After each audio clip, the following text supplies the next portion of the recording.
Ogoh.uz'da kun yangiliklari. Bugun nimalar bo'ldi? Eng muhim yangiliklar bir joyda. Shavkat Mirziyoyev pedofillarning umrbod ozodlikda mahrum qilinishini nazarda tutuvchi farmonni imzoladi. Yomg'irdan so'ng yana Toshkentda ko'chalarni suv bosmoqda. Turkiyada yana bir o'zbekistonlik ayolning jasadi topildi. Qirg'izistonda erkaklar ayol qiyofasiga kirib, do'kon va ofislarni talon-taroj qildi. Isroilning O'zbekistondagi elchisi mamlakati va AQSh Eron bilan nima sababdan urushayotganini ochiqladi. Shavkat Mirziyoyev pedofillarning umrbod ozodlikdan mahrum qilinishini nazarda tutuvchi farmonni imzoladi. 3-mart kuni prezident bu bo'yicha tashabbuslar bilan tanishdi. Jumladan, ayollar va bolalarga nisbatan zo'ravonlikning oldini olish bo'yicha tashabbuslar, shahvoniy shilqimlik uchun belgilangan 5 sutkagacha ma'muriy qamoq jazosini qat'iylashtirish, pedofillar uchun umrbod ozodlikdan mahrum qilishgacha bo'lgan jazoni belgilash, Jinoyat kodeksining 118-nomusga tegish va 119-moddasi jinsiy ehtiyojni zo'rlik ishlatib, g'ayritabiiy usulda qondirishdagi jinsiy jinoyatlarni voyaga yetmagan shaxslarga nisbatan sodir etgan mahkumlarni manzil koloniyalarga o'tkazmaslik, Jinoyat kodeksining 6-moddasidagi jinsiy jinoyatlar bo'yicha ishlarni tergov qilish vakolatini ichki ishlar organlaridan prokuraturaga o'tkazish,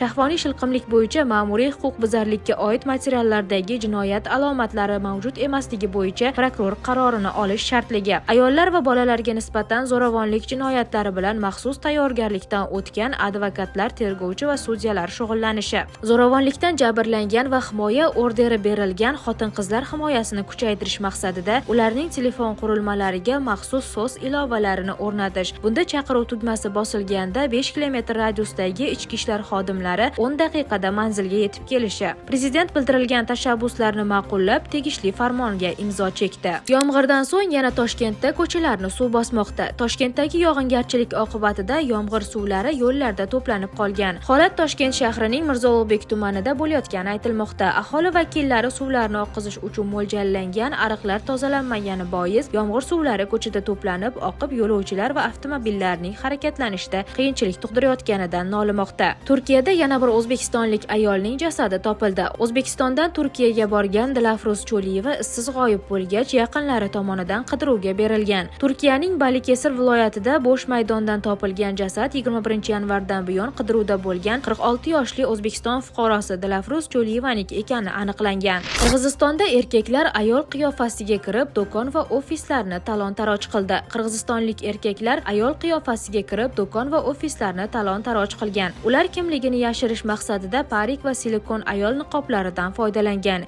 Erkaklar tashkil qilgan talon-tarojlar oqibatida yetkazilgan zarar 25 million so'mni tashkil etgan. 9 nafar gumonlanuvchi qo'lga olingan. Ularning barchasi kamida bir marta sudlangan bo'lib, o'g'irlik, bosqinchilik va boshqa jinoyatlar uchun javobgarlikka tortilgan. Isroilning O'zbekistondagi elchisi mamlakati va AQSh Eron bilan nima sababdan urushayotganini ochiqladi. Elchi Gideon Lassikning so'zlariga ko'ra, ushbu operatsiyadan ko'zlangan maqsad Eronning Isroilga nisbatan tug'dirayotgan ekzistensial tahdidini bartaraf etish. U Eron Isroilni ko'pdan beri yo'q qilish istagida ekanligini ham qo'shimcha qildi. O'tgan yil davomida Eron o'zining yadroviy salohiyatini oshirish va ballistik raketalar ishlab chiqarishni ko'paytirish ustida tinimsiz mehnat qildi. Bundan tashqari, ular bu imkoniyatlarni yer ostiga zarba berish qiyin bo'lgan va daxlsizlik darajasiga yetadigan hududlarga ko'chirishmoqda. Oxirgi 48 soat ichida ko'rganingizdek, Eron ushbu raketa imkoniyatlaridan mintaqadagi boshqa davlatlarga qarshi ham foydalandi. Nafaqat Isroilni, balki Fors ko'rfazidagi boshqa arab davlatlarini ham nishonga oldi. Ular so'nggi 2 kun ichida 7 ta davlatga zarba berdi. Afsuski, Livan Hizbulloh ham bunga qo'shilishga qaror qildi va Isroilga hujum qildi. Bu shuni ko'rsatadiki, Hizbulloh Livan xalqining himoyachisi emas, balki Eron oyatullohlari rejimi qo'lidagi quroldir, dedi elchi.